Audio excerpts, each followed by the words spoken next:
આખો પરિવાર સાથે બેસીને આ ટેલિવિઝનની મજા માણતો. બુનિયાદ, હમલોગ, એવી બધી સિરિયલ્સ, ઇટ્સ ઓકે, એવી બધી સિરિયલ્સ આવે અને આખો પરિવાર સમયસર જમીને સમયસર મહાભારત ને રામાયણ જોવા ગોઠવાઈ જાય. આ બધા દિવસોમાંથી આપણે પસાર થયા. હવે એવો સમય છે કે 24 કલાક ચાલતી 338 ન્યૂઝ ચેનલ છે. એ 338 ચેનલે કોન્સ્ટન્ટ તમને ફીડ કરવાના છે. એટલે પૂછે આપકો कैसा लगता है? કોક ઘરમાં મરી ગયું હોય, રેપ થયો હોય, મોલેસ્ટેશન થયું હોય, સમૂહ હત્યાઓ થઈ હોય, ત્યારે જઈને આ સવાલ પૂછે કે આપકો कैसा लगता है? કેવું લાગે માણસને? આપણે પીડાને પણ વેચતા થઈ ગયા, કારણ કે બધું માર્કેટ થઈ ગયું. આખું જગત એક માર્કેટ બની ગયું. બધાને થયું કે શું વેચી શકાય, વેચી કાઢો.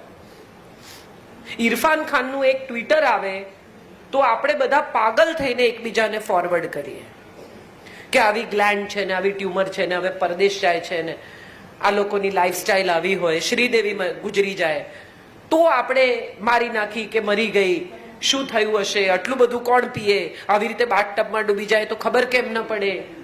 આવા બધા સવાલો સાથે આપણે કોઈના મૃત્યુને, સાહેબ મોમ રિલીઝ થઈ એની ફિલ્મ હમણાં જ 6 months બેક, ત્યારે તો કોઈએ ન કહ્યું કે એના મિથુન સાથે પહેલા લગ્ન થયા હતા કે નહીં. We never bothered. આપણને ખબર બી નહોતી ને આપણે એમાં રસ બી નહોતા લેતા. ઇંગ્લિશ રિલીઝ થઈ ત્યારે એને બોનીને ઝઘડા થાય છે કે નહીં, એ વિષય પર કોઈએ ચૂથ્યું નથી. Just because she died, we want to take the complete juice out of it, કે હવે પછી શ્રીદેવીને માર્કેટ નહીં કરી શકાય, એટલે આજે એની પાસે જેટલું છે એટલું પેલા શેરડીના સાંઠાની જેમ નાખો ને કાઢો, નાખો ને કાઢો, પૂરો રસ કાઢી લો એમાંથી. હવે આ છેલ્લી કોમોડિટી છે, એમાંથી શું કાઢી શકાય તે કાઢી લો. તમે વિચારો તો તમને સમજાય કે કેટલા બધા લોકો, આમ આપણે બધા મુંબઈમાં રહીએ છીએ, ભણેલા ગણેલા સોફિસ્ટિકેટેડ લોકો છીએ, આપણે બધા આપણી પ્રાઇવસી ના નામે કેટલું બધું કરીએ છીએ. બાજુવાળાના ઘરમાં શું ચાલે છે એની આપણને પડી નથી, એવું કોણ પૂછે? આ લેવલ ઉપર આપણે જીવીએ છીએ. જામનગરનો જ કિસ્સો મેં મારા ફેસબુક પર લખેલો, મને ખબર નથી કેટલા લોકોએ વાંચ્યો છે.